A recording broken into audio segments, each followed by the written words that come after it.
كانوا قليلا من الليل ما يهجعون وبالأسحار هم يستغفرون. Ustadz, bagaimana jika kita seorang guru sekolah dasar yang mana metode pembelajarannya dianjurkan menggunakan nyanyian-nyanyian yang mendidik? Bagaimana sikap kami, Ustadz? Tayyib. Sesuatu yang dikatakan mendidik itu sesuatu yang baik. Sesuatu yang tidak baik itu tidak bisa kan mendidik.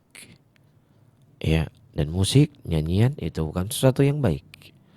Sehingga sesuatu yang baik itu tidak akan mendidik. Ya. Nah, karena didikan yang salah lah, akhirnya terjadilah apa yang terjadi hari ini. Itu keluar dari mana? Dari pendidikan yang salah dan keliru.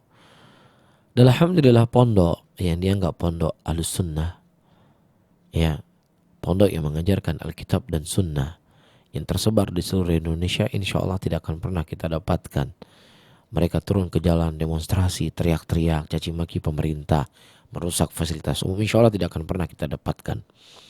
Karena memang yang diajarkan adalah Quran dan Sunnah, yang diajarkan adalah kebaikan. Ya, akhirnya yang diajarkan dari kecil lah nyanyian. Yang nyanyian itu merupakan jalan menuju kepada perzinaan. Ya, ketika orang pergi ke diskotik, tempat musik, itu dia ke situ ngapain? Hah?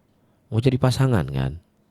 Karena memang musik itu arah menuju kepada keperzinaan, arah menuju kepada hal yang jelek. Makanya terjadilah perzinahan di mana-mana. Karena memang dididik itu yang dididik.